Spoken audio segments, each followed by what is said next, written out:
Do you know what time it is? It's supernatural story time. And if you're easily scared, and even if you're not, there's only one thing left to do. Just turn off the lights, because these are stories that you listen to only in the dark. My stories. I've always lived in Oklahoma. We have lived in the same house for 20 years. My dad had previously had the house built during his first marriage and then later moved back a year after I was born. My dad and his family have always lived in this area. My grandparents used to live in the same house where my uncle is now. Another uncle used to live behind our house also, another to the left of our house. There was an old two-story house that sat next to my grandparents' old house. They lived in it at one point. We come from a large family of Choctaw Indians. My grandparents had 8 children, my dad being the oldest. My dad and his brothers have always told us kids about this ghost bear that has been seen in the area and in the nearest town. One of my uncles once saw it face to face. He was making himself a snack in the kitchen when he looked up, and the face of this bear was pressed to the window looking right at him. My dad always told us that this bear was white and that it could stand and walk on 2 legs. One night, all of them were outside and they saw it standing up in the back of my grandpa's work truck. I only know of 2 other times where this thing has been noticed, one being just down the road from me and another in the town where I went to school. The one that happened down the road from me was a little girl who was playing hide and seek with her brothers. She went around the barn and ran right into this creature. The one in the next town happened in the late 90s and the early 2000s. There was a house that stood in town where people claimed that a light came up on the living room every night when the house had not had any electricity for years. A group of teens went up to this house, and this thing had chased one boy all the way down the large hill that this house had sat on. These were the last known sightings of this thing. My second story happened to me personally in the same house that was mentioned before. The room that I was in at the time was previously the garage. I had been sleeping in this room for a couple of years before I started to see things. I shared a room with one of my sisters. We both had the same encounter the first time. We both saw this black mist come from the attic entrance and form into a black shadow figure. This figure stands at about 6 feet tall. We kept seeing this shadow man every night. One night my sister had fallen asleep before me and I was lying in bed, and all of a sudden I feel my feet slowly rise up and slam into the bed. I tried to roll over and I couldn't. When I was trying to move, I felt a hand on the middle of my back and it whispered my name. After that, my parents switched rooms with us and we didn't see anything for another few years. When I became pregnant at 17 is when it all started again. I was about 3 to 4 months pregnant. I was asleep in bed and was awakened by something. I couldn't move. The only thing that I was able to move were my eyes. I'm not 100% sure if this was the shadow man or if it is what some Native Americans tribe believe to be an out-of-body experience. The third happened only a few months ago. I was sitting in the living room watching TV when I looked down the hall and saw a woman dressed in early 1800s style of clothing. I watched this lady walk into the hallway and back into the hall towards where my room is now. I told my mom and aunt about this and described what the woman looked like. They showed me a picture a couple of days later of my great-great-grandmother, and it was then that I realized that is who I saw. I still see the shadow man walking around my house from time to time, and in the past couple of days I have been noticing what looks like a white lace walking on our front porch. I don't know if it is because I'm Native American that I can see these things, or if it is because they trust me for them to show themselves to me. The man in the red plaid shirt. I had been living in Santa Barbara back in 1993 when I found myself suddenly unemployed. After several months without luck finding a job, I started going to the local temp agencies for work. One by one, they turned me down, telling me that with my engineering degree, they weren't going to be able to place me because I was overqualified for anything they had to offer. So, out of the 7 temp agencies in town, the first 6 had turned me away without even taking my resume. However, the 7th place not only took me in, they actually gave me a job. And I found out later that this last place was run by 2 ladies who both had strong psychic abilities, and many of the workers also had psychic abilities. So, anyway, at the job they got me, I became friends with this one girl who was a strong psychic. She would tell me what I had for breakfast that day or what I would find in my mail when I got home, stuff like that. It was kind of freaky. I was really into using the Ouija board at that time and have since learned why no one should ever do that. And that was this girl's main practice. So we would get together all the time and use the Ouija board, which she had specially made. It was round and made of wood and elaborately decorated. It was actually very nice as a piece of art. Well, this girl's background story was that in every incarnation she had been through, she had always ended up being killed by this evil spirit who was jealous of her relationship with her soulmate. Apparently also, she had always been killed with the same jeweled dagger. So in this incarnation, she said she had identified her soulmate and the evil spirit, whom happened to be married to each other this time around, and she had a photograph of them, with this woman having a jeweled dagger stuck in her belt as some kind of decoration perhaps. Anyway, so take this part of the story as you will. So we were doing the board one night and we were talking with her guardian angel. Suddenly an evil spirit took over the board and started swearing at us and threatening us. So we decided to send it away and call it a night. At this point, it was about 2 a.m. We were discussing what had just happened, and I mentioned to my friend that I would try to help her in any way I could spiritually to save her from her repeating fate. She thanked me, and I gathered my things and left. I was about 10 steps outside her door when suddenly someone screamed in my ear. It was almost like someone ran past me because the volume was very low and then very loud and very low again. I spun around, but of course, no one was there. My friend lived in an apartment complex, but being 2 a.m, all was quiet around. I was scared and went back to my friend's place. I thought I knew what I had heard, but we brought out the board again and called for her guardian angel to confirm it. What I had heard was, "Don't help her, you jerk." So now I'm scared out of my wits, thinking her evil spirit is now after me. It took a while to calm me down, and my friend said that she would ask her guardian angel to accompany me home to make sure I was safe. I kind of poo-pooed that in my mind, thinking that wasn't possible, but agreed. So I get in my car and start driving home. Several minutes later, when I was in the freeway of all places, what should happen but suddenly a man, her guardian angel I assume, appeared sitting in the passenger seat of my car, solid as you or I. He was about 35, blonde hair, wearing a red plaid shirt and blue jeans. His body was turned towards mine and he smiled at me and waved and then disappeared. I thought to myself, huh? What do you know? He did follow me home. That's cool.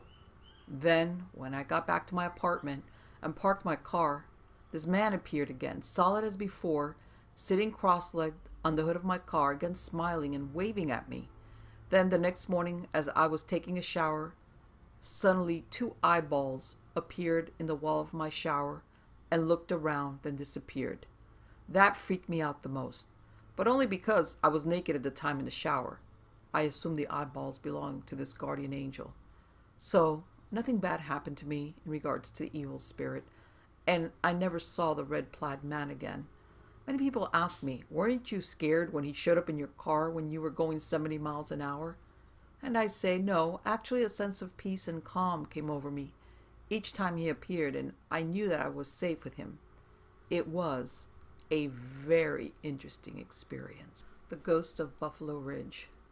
One of the infamous spots around here is Buffalo Ridge, a hilly road that's just a bit northwest of Cincinnati and Cleves. It's actually home to the Mitchell Memorial Forest, a park complete with a natural trail, lake for fishing, and a playground for the kiddies. Woohoo! Not only that, but supposedly this road is where Charles Manson himself spent his Cincinnati years. I say supposedly since I know his family lived around here at some point, but I never really looked into whether or not he grew up around Cleves. Not that it's important to the story anyways. Well, the urban legends of this road are outrageous.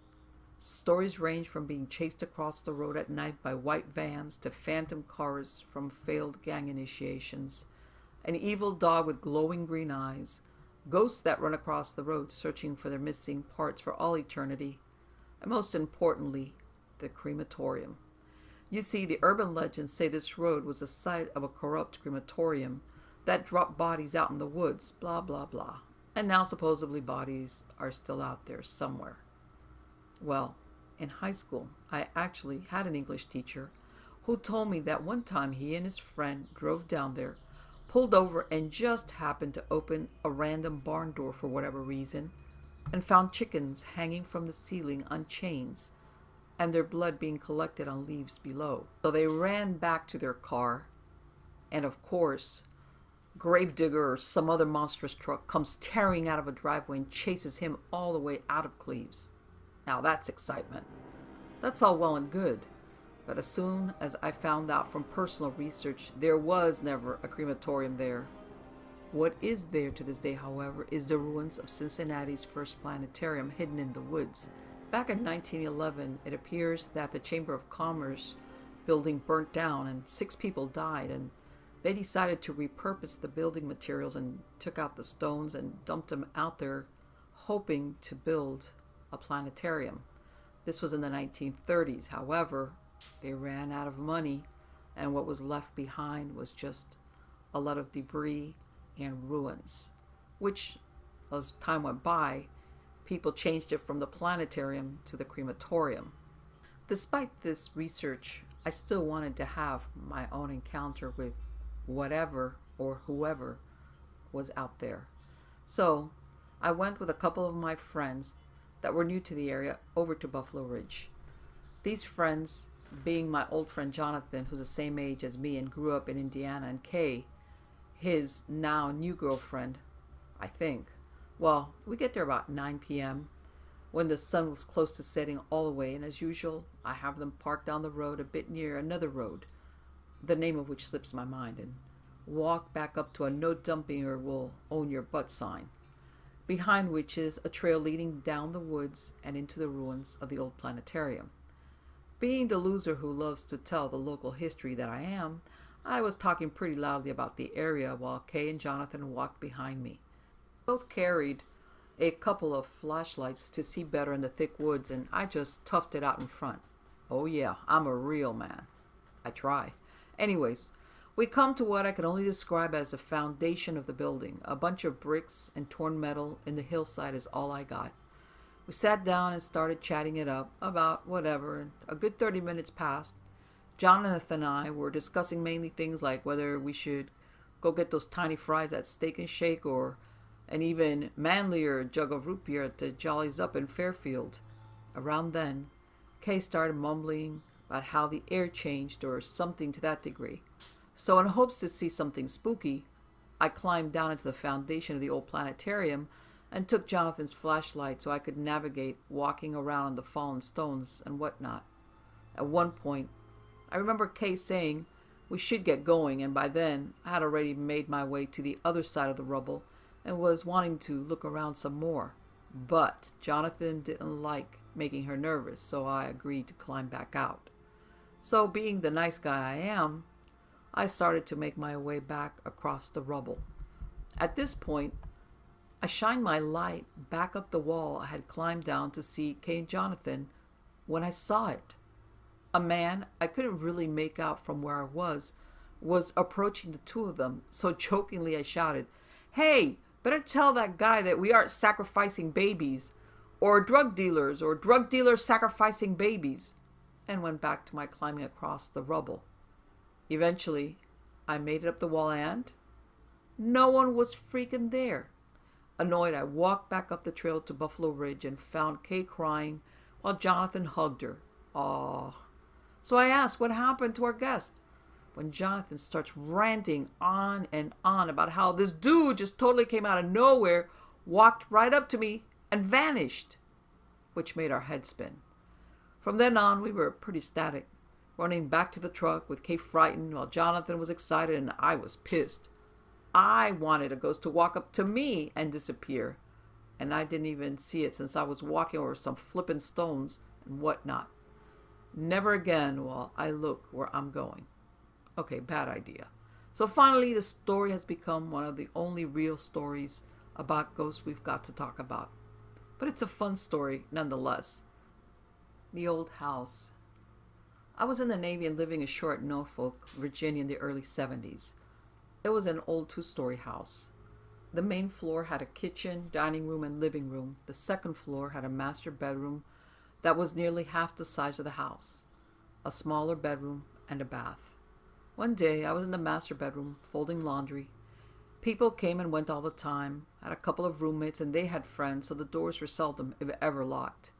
I heard the front door open and close and called out that I was upstairs. I heard heavy, plodding footsteps on the stairs, pausing at the bend in the middle. It was as if whomever was really tired and it was all they could do to walk up the steps. From where I was standing, I could see clearly down the hall to the top of the stairs. The footsteps continued to the top and down the hall towards me. No one was there. The steps were quite audible. At the threshold of the bedroom door they stopped. I stood there, shaking like a leaf, then quickly exited the room. Sometime later I returned home to find every light in the place on. A roommate was sitting in the living room, white as a sheet, holding a poker from the fireplace in front of him. I asked him what was wrong, and he said he was watching TV when the door to the outside, the former front door, since the house at one time faced Chesapeake Bay, but at some time was moved across the street and turned around, so our front door had been the back door at one time and our back door the front, began turning on its own. He asked who was there and got no answer. Then the door started shaking as if someone were trying to enter but couldn't. He went to the door and called out again. No reply. He opened the door and no one was there. And the screen door was closed and latched, with no breaks in the screen for someone to reach in. I told him of my experience earlier, and he said he had heard footsteps as well when no one was home. He never told anyone, believing they would think him crazy. Eventually others reported hearing strange things as well. The old house is no longer there. It was on a spit of land which has since been redeveloped with freeways, ramps, etc. Oh well. Now, there was another apartment building I lived in Huntington, West Virginia, which had several spirits. Residents in 2 apartments on the other end of the hall, I lived in the back, had reported seeing an old woman in a white blouse and a long black dress into their apartment, walk through an exit. At one time, this building had a landlady who owned the place from about 1911 to 1951. This could be her keeping an eye on her property. I am the senior resident in the building, which is a 3-story brick apartment built in 1906, and I had moved in there in July of 1979. And people ask me, "You've been here a long time. Have you heard of this or that happening?" Well, one evening in the early 80s, a neighbor and I were playing cards. No radio, TV, or such was on. Suddenly we heard loud noises coming from his apartment, as if it were being ransacked. Scott went to check and nothing was out of place. I have also had the feeling someone would be watching me from that apartment when no one was living there. My kitchen windows and that one form a sort of L shape. I named the spirit Casper, after the cartoon character Casper, the friendly ghost since he means no harm, merely curious. And when I have this feeling of being watched, I always wave and greet him. There's also a ghost in my apartment. It was August 2nd, a hot, muggy night. The cat I had then was laying on the floor facing the closed bathroom door. This was before the internet, so I was watching TV, and Muffy, was in my line of vision. Suddenly she roused herself and started a low growl, twitching her tail, looking at the closed door, then to me, back to the door. I told her there was nothing there. Like a scene from a cheap movie, I went to the door, put my hand on the doorknob and said, "See, there's nothing in there," and opened the door. Suddenly, a cold rush of air passed through me, at least 20 degrees cooler than a moment before. After that, Muffy was calm again and went back to her dozing. For a couple of years on that date, I could feel the presence. I haven't had that experience for the last few years. Bachelor's Grove Cemetery. Back in October of 2004, my girlfriend thought it would be a good idea to take me to Bachelor's Grove Cemetery a week before my birthday as one of my presents. I am really into the supernatural, so I was really excited about it. I even went and bought a digital voice recorder and got out my digital camera. We left that Saturday at about 12 p.m. I live about an hour and a half away, so I wanted to get as much out of this as possible. When we arrived, we parked across the street in the Forest Preserve parking lot, then walked across the street. There is nowhere to park other than there, and if you try to park elsewhere, you will be towed and get a ticket. The walk from there is not very far, but as we got closer to the gate, it started to feel really odd. I turned on my recorder and it would skip from 17 seconds to 23. I kept it going and we took a whole bunch of pictures. It was about 42 degrees that day and it started raining, so we hurried it up and took as many pictures as we could. While we were there, we noticed a really bizarre feeling of being watched, and I kept getting the feeling something was breathing down my neck.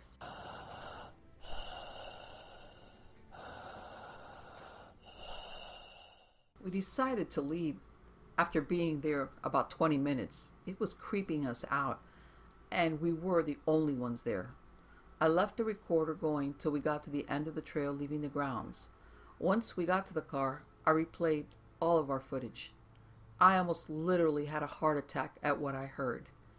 I heard a voice whisper to get out, and other things. Like at one point, I said to my girlfriend, "Take a picture of me next to here." Then you hear, almost in a taunting manner, "Yes, go ahead, take a picture." The really freaky stuff started happening after we got home. That night, now keep in mind, I'm extremely healthy and I never get sick. I felt perfect that day, and out of nowhere that night, I got a bad cough and a sore throat.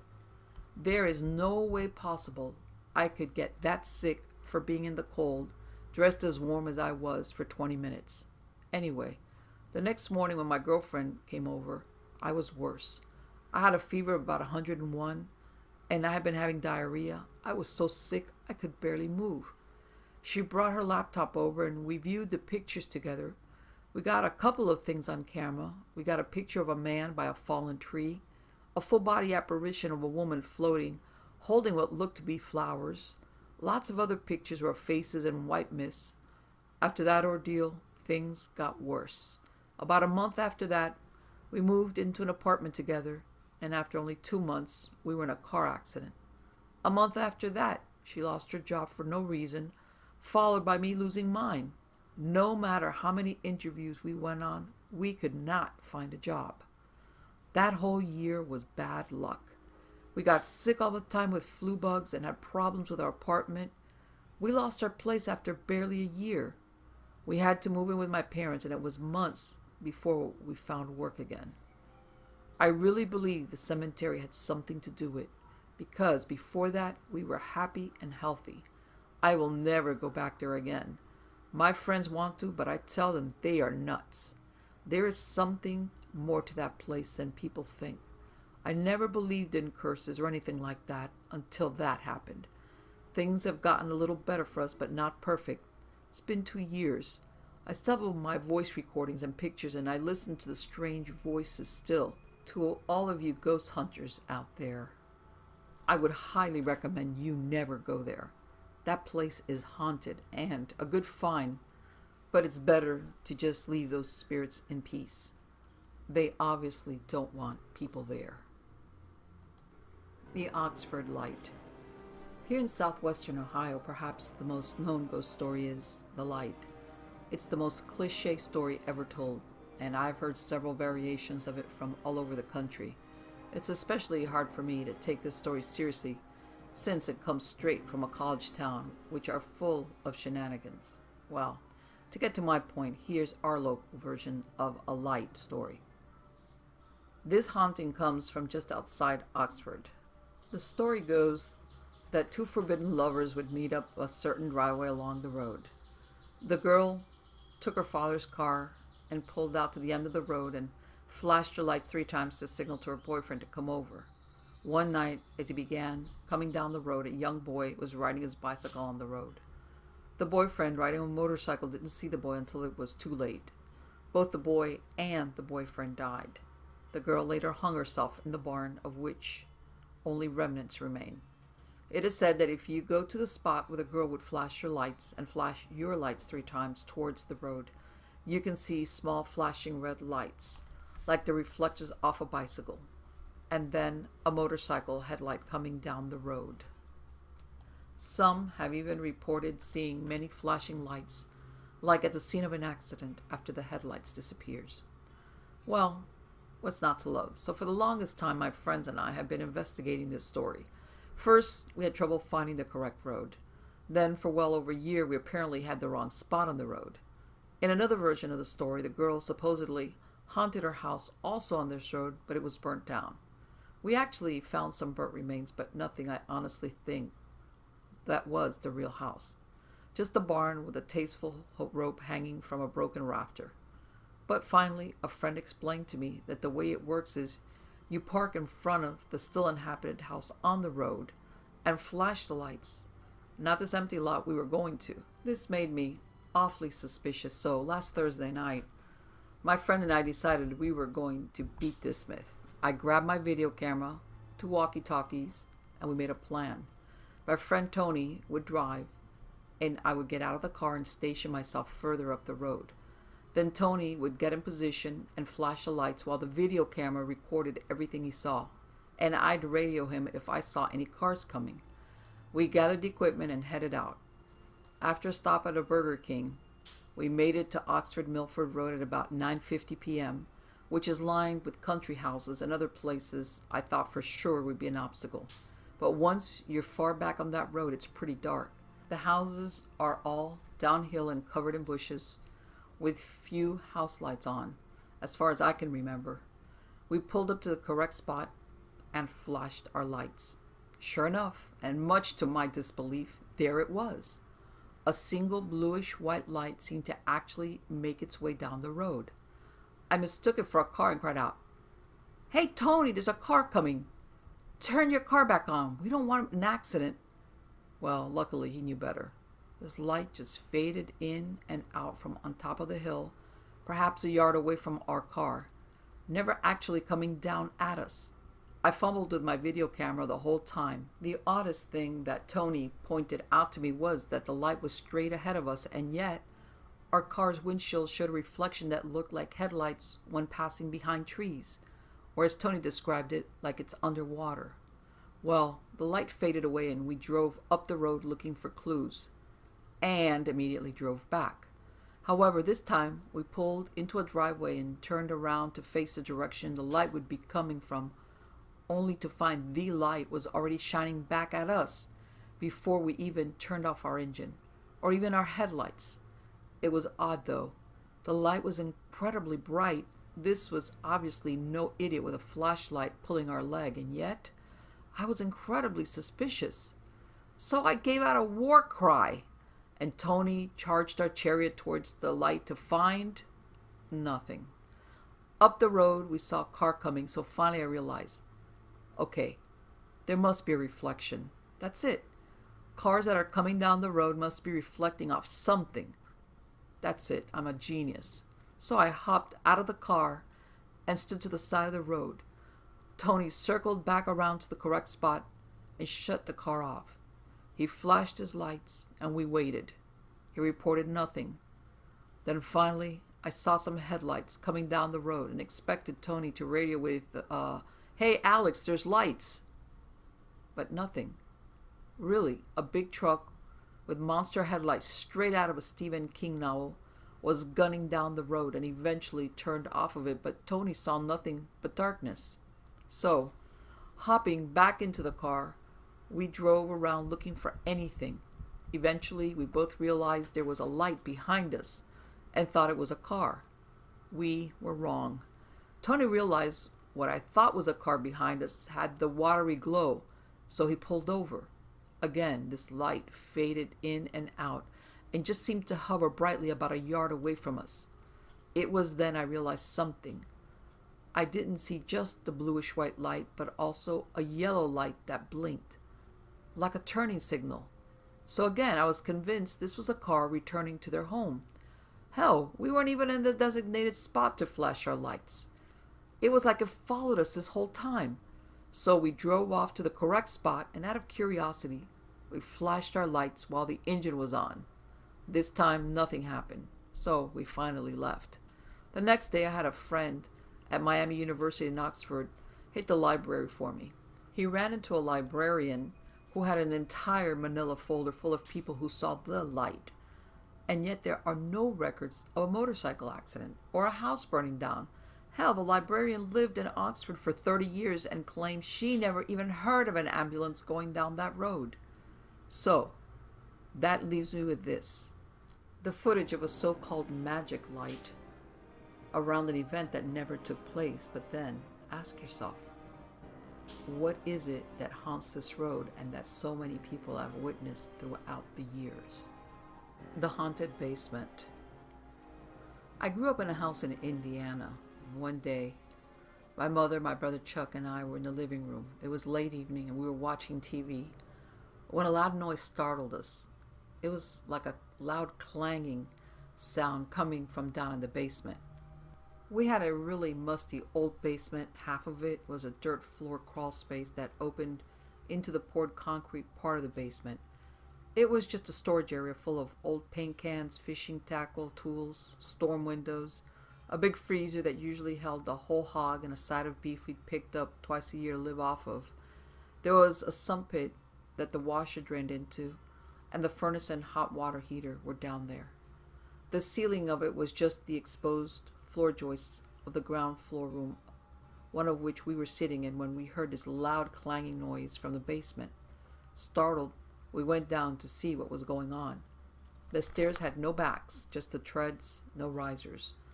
Our dog, a big German shepherd, was always afraid to go down in that basement.